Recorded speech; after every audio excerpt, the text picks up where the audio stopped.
আজকের ভিডিওতে কি থাকছে তাই প্রথমে বলে রাখছি। আজকের ভিডিওতে গত এক ভিডিওর আগে বলেছিলাম 2টা ফুলকপির দাম কত সেটা আজকে জানাবো। তারপর আজকে থাকবে হচ্ছে ভিডিওর শেষে একটা দারুণ চমক আছে। অবশ্যই আপনারা কিন্তু স্কিপ না করে না টেনে কিন্তু ভিডিও শেষ পর্যন্ত দেখবেন। এবং আমার শ্বশুর এবং আমি আজকে ভিডিওর মাধ্যমে আপনাদেরকেও জানাবো যে আমার নতুন একটা বিজনেস করার ইচ্ছা আছে, কিংবা নতুন একটা আর কি টাকা ইনকামের আর কি পথ খুঁজে পেয়েছি, সেটা আমি আপনাদের মাঝে শেয়ার করব। আসসালামু আলাইকুম, কেমন আছেন আমার বন্ধুরা? এই ভিডিওটা শুরু হয়েছে সোমবার আর কি দুপুর থেকে। যেহেতু আমার শ্বশুর এখন প্রতি সপ্তাহে আসার চেষ্টা করে আর কি আসে, রোজা রেখে আসে, কারণ রোজা ছাড়া আসবে না, রোজা রেখে আসে এই কারণে, কারণ ইফতার নাকি আমাদের সাথে করে খুব আনন্দ পায়, তার জন্য সে আসে। তো আমিও ভাবলাম যে আমার খুব কদিন ধরে ইচ্ছা জাগছে যে আমি একটু হাতে বানাবো, বেশি কিছু করব না, আমি হাতে বানিয়ে আর কি আমার শ্বশুরকে খাওয়াবো। এটা আমার শ্বশুর জানতো না। তো যেদিন আসবে সেদিন আমি আর কি ফোন করে বলছে আপনি কিন্তু কিছু নিয়ে আসবেন না, আমি নিজে বানাবো আর কি।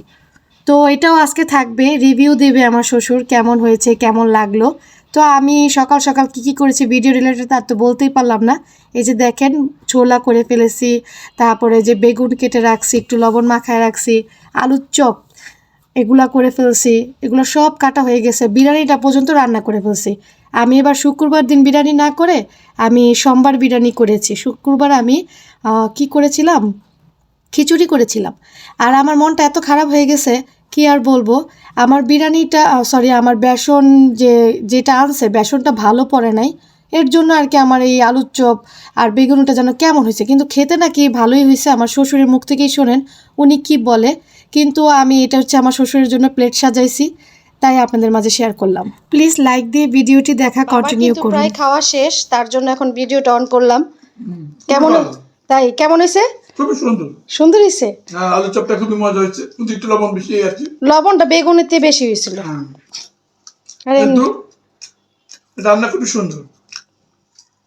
দোকানে পাওয়া যাবে না এরকম। হ্যাঁ সেটাই, দোকানে এখানে পাওয়া যায় না। এটা তো ধরো ঘরে বানিয়েছো তুমি কষ্ট করে, এই তো আল্লাহ কাছে লাখ শুকিয়ে এত কষ্ট করে মানুষ করে। তা করবো না, আপনি একটা দিন করি, আমার আসলে আমার মন চাইছিল করতে, তাই করছে আসলে। একটা দিন মানুষ এত জিনিস করে, কই আলুর চপ বেগুন।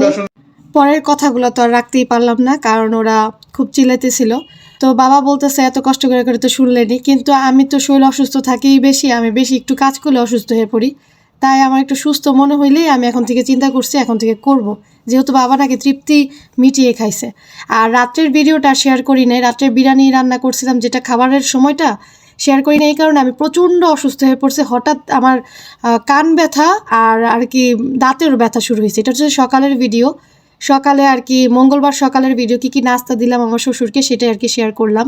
সত্যি কথা বলতে গেলে আসলে চেষ্টা করি করতে, কিন্তু অসুস্থ হয়ে পড়ি। আমার যেন এখন ইদানিং কি হয়েছে, একটু কাজ করতেও পারি না ঠিক মতো, বেশি আমি অসুস্থ হয়ে পড়ি। দ্বিতীয় সিজারের পর থেকে আমার এই অবস্থাটা হয়েছে।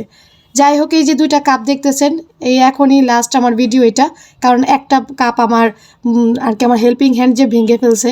আমার এর জন্য মনটা অনেক খারাপ, যাতে নষ্ট না হলেও অন্য মানুষ এটা নষ্ট করে ফেলে, এটা তখন অনেক কষ্ট লাগে।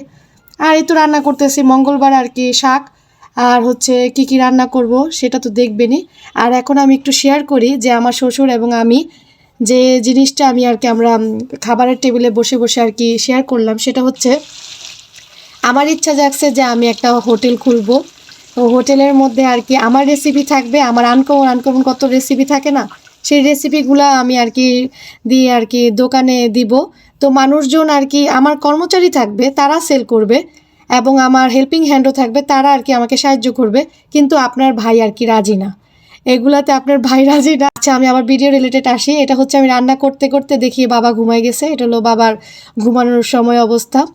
তো এখন আবার বলি, তো আমার এক ধরনের খাবার থাকে না, যেমন স্ন্যাক্স টাইপের খাবার, সন্ধ্যার নাস্তা হিসাবে খাবার, ওই খাবারগুলা যদি আমি একটু সেল করি তাহলে ধরেন, আর অনলাইনে আমার শ্বশুর বলতেছে তুমি অনলাইনে করো, কারণ আচ্ছা আবার ভিডিও রিলেটেডে আসি। ফাঁকে একটু পেয়ারাটা কাটলাম, মা ছেলেরা বসে খাবো, আমার শ্বশুর তো ঘুমাচ্ছে।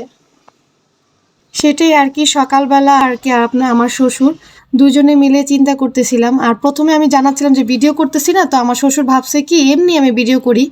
তো আমি জানাইছি যে বাবা আমি তো এখন ব্লগ করি, এই অবস্থা, টাকা কিন্তু ইনকাম করা যায়। কি বলো, টাকা ইনকাম করা যায়? আমি হ্যাঁ, টাকা ইনকাম করা যায়।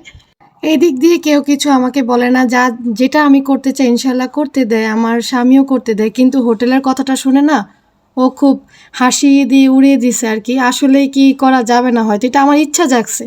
টাকা ইনকামের পথও কিন্তু এটা, যদি আমি নাও পারি আপুরা চাইলে তোমরাও করতে পারো। অনলাইনে বলো বা যে কোনো যদি লোক থাকে তাহলে কিন্তু এই ব্যবসাটা খারাপ না। খাবারের হোটেলের ব্যবসা চাইলে করতে পারো, টাকা ইনকামের একটা ভালো পথ কিন্তু এটা। তাই এটা আমি এবং আমার শ্বশুর মিলে আলোচনা করতেছিলাম, টাকা ইনকামের ভালো একটা পথ। আমার শ্বশুর বলতেছে করতে পারো, কারণ আমাদের ফ্যামিলিতে নাকি আছে 2টা আর কি, তার ভাতিজার বউ, একজন নাকি 2জন। তো এর জন্য বললো তুমিও করতে পারো, এটা খারাপ কিসে? কিন্তু আপনাদের ভাই আর কি না, এটা তুমি করতে পারবা না। ও বলতেছে এগুলো অনেক ঝামেলা, তুমি পারবে না। হইতেও পারে ঝামেলা, কারণ আমি তো এমনিতে অল্প থেকে অসুস্থ হয়ে পড়ি। আর এই তরকারি কিন্তু অল্প 4টা মাছ দেখে বলবেন না যে কেন কম মাছ, কারণ এটা একবেলার তরকারি। আমার ছেলেরা আর কি মাছের তরকারি খায় না। এইবার বলি, গত ভিডিওতে বলেছিলাম না 2টা ফুলকপির দাম কত? আসলে 2টা ফুলকপির দাম অনেক কম নিয়েছিল, তাই আমি আপনাদের মাঝে জিজ্ঞাসা করেছিলাম। 2টা ফুলকপির দাম নিয়েছিল 35 টাকা করে, 70 টাকা। আমি কিন্তু মন ভোলা গত ভিডিওতে বলেছি কিনা জানি না। আর এই হচ্ছে মঙ্গলবারের সন্ধ্যার নাস্তা, বাটার বন এবং কিমা পরোটা। বাটার বনগুলো হচ্ছে 50 টাকা এই সবগুলা, এবং কিমা পরোটা পার পিস 60 টাকা ছিল। আর যেসব আপুরা সাবস্ক্রাইব করে গেছো, প্লিজ তোমরা কমিউনিটি পোস্টে একটা হাই হ্যালো দিয়ে এসো, তোমাদের ভিডিও যেন আমি দেখতে পারি। কারণ তোমাদের নামগুলো আবার দেখতে গেলে আমার ভিডিও অন করতে হবে। তাই কমিউনিটি পোস্টে তোমরা ভিডিও নিচে কমেন্ট করলে কমিউনিটি পোস্টে কিন্তু বলে আসবে হাই বা হ্যালো দিয়ে এসো। আমি এবার ভিডিও ফুল ওয়াচ করে আসবো ইনশাল্লাহ। বিদায় নিয়ে নিচ্ছি, আমার সাথে আমার শ্বশুরও বিদায় নিবে, চমকটা দেখে যেও। বাবা এখন চলে যাচ্ছে ইনশাল্লাহ। একবার করবো জুম্মা নামাজ পড়বো, জুম্মা নামাজ পড়ে খাওয়া দাওয়া তারপর যাবো। বাবা আমার বলেন সাবস্ক্রাইব করে দিবেন প্লিজ, সাবস্ক্রাইব করে দিবেন প্লিজ। আপনার সবাইকে সাবস্ক্রাইব করে দিবেন। ও গুড, প্লিজ একটা করে সাবস্ক্রাইব করে দিয়েন। এই তো বাবা এখন চলে যাচ্ছে, ইনশাল্লাহ আবার পরের সপ্তাহে আবার দেখা হবে। আল্লাহ হাফেজ। আল্লাহ হাফেজ।